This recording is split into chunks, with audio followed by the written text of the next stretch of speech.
अस्सलाम वालेकुम, मैं हूं शहजाद और उम्मीद है आप सब लोग खैरियत से होंगे। आज जो कि पीपीएससी ने इंपॉर्टेंट अपडेट्स की हैं कि 27 और 28 को एडीएलडीए म्यूनसिपल ऑफिसर का और उसके साथ साथ जो उसने एआरसीएस के पेपर्स की अपडेट की हैं उसको हम बड़े तफसीली डिस्कस करने जा रहे हैं। शहजाद साहब मेरे साथ मौजूद हैं और आज पब्लिक सर्विस कमीशन ने आफ्टर ऑल मच अवेटेड जो सीट्स थी जिसमें assistant director LDA, chief officer municipal officer का फेज़ 2 होना है और उसके साथ साथ असिस्टेंट रजिस्ट्रार कोऑपरेटिव सोसाइटी जिसमें lady assistant registrar cooperative society भी शामिल है, उनके जो फेज़ 1 के पेपर थे वो भी प्लान कर दिए हैं। बहुत सारे हमारे जो देखने वाले हैं वो हमेशा पूछते होते थे कि जी क्या खबर है, क्या है, ऐसे तो हम भी इंतज़ार कर रहे थे कि चलें ऑफिशियली अनाउंस हो जाए। इनफैक्ट हम ज़रा अब अदम एहतियात लोगों से लोग मुनकिर नकीर होते हैं, सही। ठीक है, तो हम ज़रा एहतियात का दामन थामते हैं। हम्म, तो चलें जी, आफ्टर ऑल इन दोनों पेपर्स के ऊपर हम बात करते हैं कि हमें क्या करना चाहिए। और इस वीक जो अभी 13-14 को पेपर होने थे वो पेपर्स अब पब्लिक सर्विस कमीशन ने अगले वीक पर डाल दिए हैं, अगले वीकेंड के ऊपर होंगे।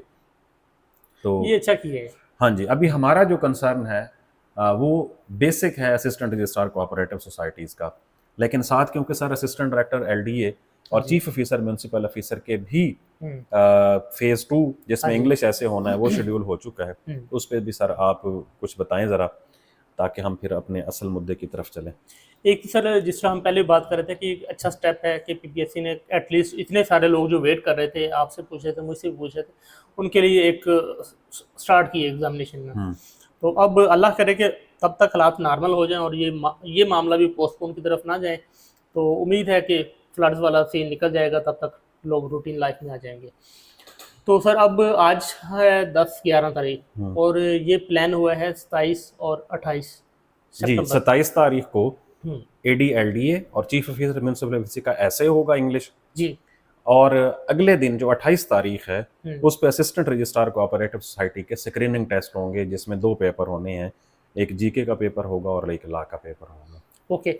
हम इस पे अगर बाद में बात करें और पहले हम एआरसीएस वाले को ठीक है, करेंगे। अच्छा सिंपल सर, हम इसको सिंपल कर लेते हैं। हाँ आप जी। में से वो लोग जिन्होंने सेकंड फेज का पेपर देना है एडीएलडीए का, चीफ ऑफिसर म्यूनसिपल ऑफिसर का, तो प्लीज़ आप लोग अपने आप को इम्प्रूव कर लें। आखिरी 15 दिन है, आप लोग इसमें इंग्लिश ऐसे लिखें, किसी को चेक करवाएं। और क्योंकि इंग्लिश ऐसे जो असिस्टेंट डायरेक्टर लोकल अपना सॉरी जो एलडीए। एलडीए की सीट्स हैं, हमने पहले भी बताया है कि उसके अंदर जंप लगने वाला है बहुत ज़्यादा, और वो लेटर बाकायदा पब्लिक सर्विस कमीशन को मौसूल हो चुका है एलडीए की तरफ से कि जी हमारी सीट्स जो है नंबर ऑफ सीट्स 16 से 41 की जाएं। तो अब बहुत ग्रेट अपॉर्चुनिटी है। तो अच्छी है। सर अब आ जाते हैं, अच्छा 100 नंबर का इंग्लिश ऐसे लिखना होगा और फाइन। 5 से 6 मजमून दिए जाएंगे, 2 घंटे का पेपर होगा, आउटलाइन से लेकर कंक्लूजन तक आपने इंग्लिश ऐसे को कंप्लीट करना होगा। ओके। अब सर हम आ जाते हैं असिस्टेंट रजिस्ट्रार कोऑपरेटिव सोसाइटी जी पे। बिल्कुल। असिस्टेंट रजिस्ट्रार कोऑपरेटिव सोसाइटी का फेज 1 हाँ जी। जिसके अंदर एक्सपेक्टेड 2 पेपर लिए जाएंगे, पहले जीके का और लॉ का। ठीक है। अब एक दिन अनाउंस हुआ तो जी इसलिए उम्मीद है 28 ये। तारीख हाँ। है, सुबह और शाम 2 पेपर होंगे हाँ जी। और यही उम्मीद है कि ये दोनों पेपर 28 तारीख को लिए जाएंगे और ज़्यादा कभी इम्कान भी यही है कि ये दोनों लिए जाएंगे पेपर। ओके। अच्छा अब सर हम सबसे पहले डिस्कस कर लेते हैं असिस्टेंट रजिस्ट्रार कोऑपरेटिव का जनरल नॉलेज का, और फिर हम डिस्कस कर लेते हैं एआरसी का लॉ का पेपर। ठीक है। इसी तनाजुर में सर, क्योंकि अब दिन बहुत कम रह गए हैं, ऐसी है। तो अब इसके लिए हम एक मॉक टेस्ट भी शुरू करने लगे हैं। ओके। सिर्फ मॉक टेस्ट होगा एआरसी का जो लॉ का हिस्सा है ठीक और है। एआरसी का जो जनरल नॉलेज का है। ओके। इसमें 14 पेपर्स जो हैं वो शेयर किए जाएंगे कोऑपरेटिव मूवमेंट्स के और लॉज के, ठीक है। जिसमें एआरसी का लॉ भी शामिल होगा, रूल्स भी शामिल होंगे, मीन एक्ट 1925 और 1927 वाले रूल्स भी होंगे, कोऑपरेटिव हिस्ट्री भी होगी, पंजाब का जो हमारी मूवमेंट्स रही हैं वो भी शामिल होगी। ठीक है। 14 पेपर मीन 1400 नंबर के ये गूगल फॉर्म होंगे। ओके। और इसके साथ हम 28 जो है वो शेयर करेंगे जनरल नॉलेज के पेपर। तो ये सेशन कब से आपका स्टार्टअप हो रहा है? ये इंशाल्लाह हम संडे से शुरू करेंगे, संडे से, यानी आज हम बैठे हैं थर्सडे को थर्सडे को। और संडे संडे को डेट बन रही है शायद 13 मेरे ख्याल में। ओके।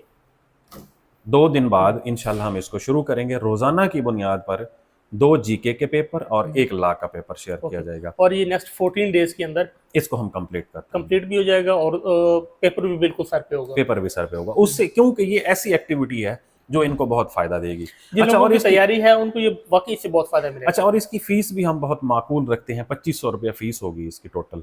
ठीक है।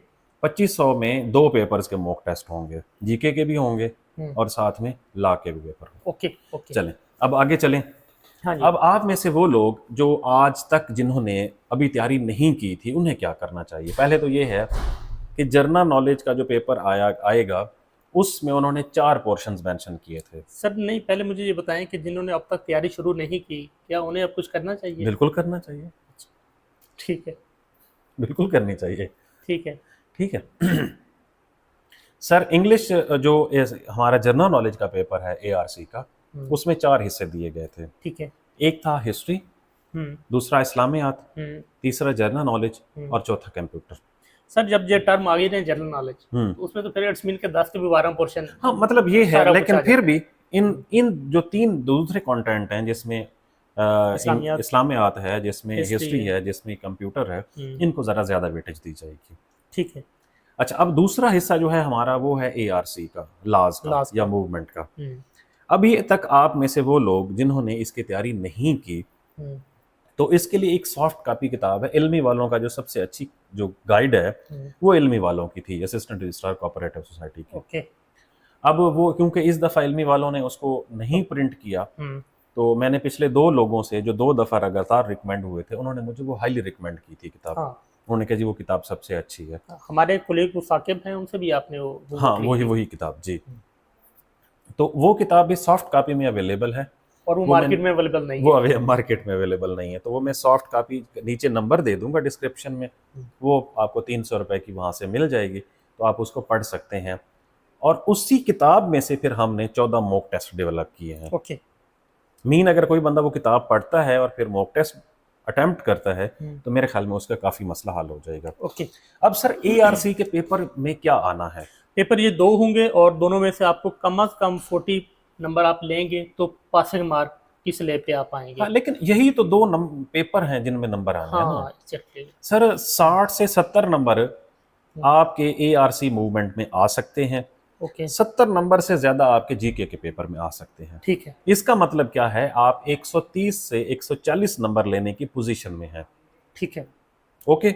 और जो लोग इस लेवल पर आएंगे वही फिर नेक्स्ट वीक में, नेक्स्ट फेज में ज्यादा, यकीनन सर, जिसके ज्यादा नंबर होंगे तो वो उसके पास ज्यादा चांसेस हाँ होंगे। जी, सही। तो अब आप में से वो लोग जिन्होंने अभी तक कोऑपरेटिव लॉ मूवमेंट तैयार नहीं की, उन्हें क्या करना चाहिए?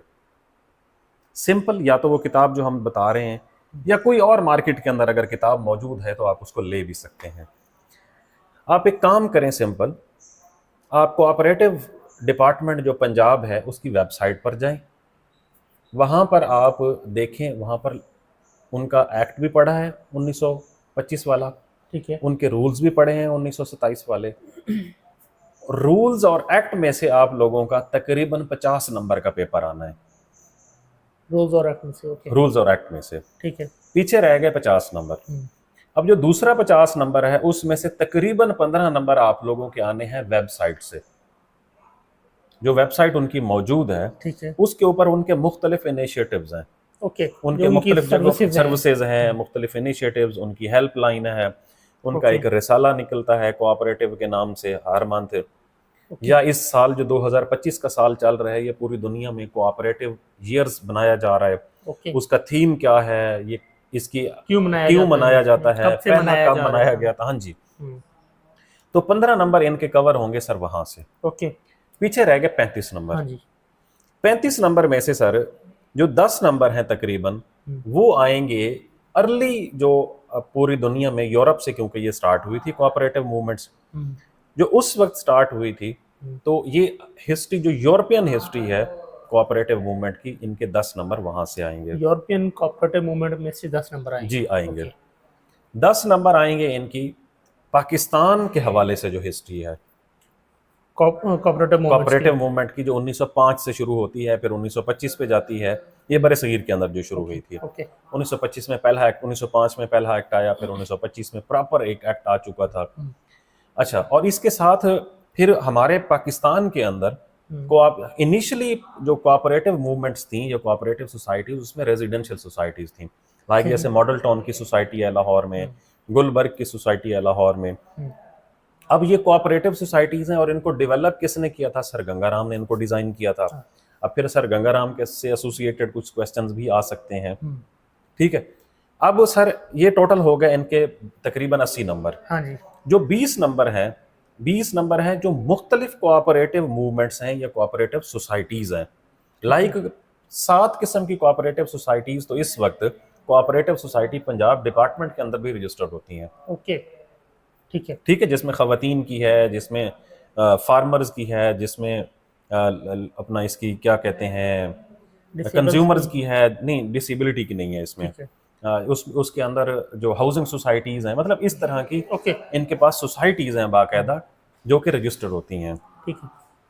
अच्छा, अब इसके साथ और क्या है, इसी कोऑपरेटिव डिपार्टमेंट के तहत एक बैंक काम करता है, उसका नाम है पंजाब प्रोविंशियल कोऑपरेटिव बैंक। जी बिल्कुल है। ये 1955-1956 में ये एक बाकायदा कमर्शियल बैंक डिक्लेयर हुआ था। ठीक है, जैसे हम कहते हैं ना कि ट्रिपल ए या डबल ए जो डबल ए बैंक्स हैं, रैंकिंग, जो डबल ए रैंकिंग की, ये डबल ए रैंकिंग का अकाउंट बैंक है। ओके, ये 1955 एज ऑफ नाउ तकरीबन कोई 225 या 232 के करीब इसकी ब्रांचेज हैं पूरे पंजाब के अंदर।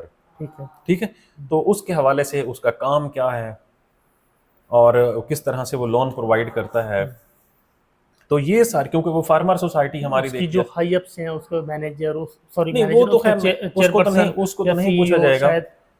हाँ, लेकिन ये है कि उसके बारे में मालूमात होनी चाहिए। तो ये सारा कुछ आना है और ये सारा का सारा कुछ इनकी वेबसाइट पर मौजूद है। ओके, मैं ये नहीं कह रहा कि आप हर सूरत में कोई किताब लें, अगर आप वेबसाइट से भी तैयार करना चाहते हैं कर सकते हैं। ओके, ठीक, इसकी हिस्ट्री भी मौजूद है। हाँ, हमारी वेबसाइट पे यूरोपियन हिस्ट्री मौजूद नहीं है, ठीक है, बाकी इसके अलावा सारा कुछ मौजूद है। अच्छा, पहली बात। दूसरी बात, एमसीक्यूज पेपर जब आता है उसका एक होता है कि उसने एमसीक्यूज बनाने ही वेबसाइट से होते हैं, जो वहां पर डाटा अवेलेबल होता है, क्योंकि वो मोस्ट ऑथेंटिक डाटा होता है। उस पर कुछ और भी लॉज का तज़किरा है, ठीक है, लाइक कोऑपरेटिव, हाँ, कोऑपरेटिव लॉ, कोऑपरेटिव रूल्स 1925 1927 के अलावा भी हैं। लाइक जैसे वेस्ट पाकिस्तान, ईस्ट पाकिस्तान, इसके हवाले से भी थे, फिर पंजाब, सिंध, बलूचिस्तान, केपी, इनके अलग अलग भी हैं। ओके, मीन के किसी टाइम पे वो मौजूद रहे हैं तो वो खत्म हो गए हैं अब। ठीक है। अच्छा, पहली बात। दूसरी बात, एक प्रोजेक्ट है बोर्ड ऑफ रेवेन्यू का, पंजाब लैंड रिकॉर्ड अथॉरिटी, और इसके साथ पल्स, हाँ, पल्स का एक है, पंजाब लैंड जो अर्बन लैंड है उसको क्या करना है, रेगुलराइज करने का।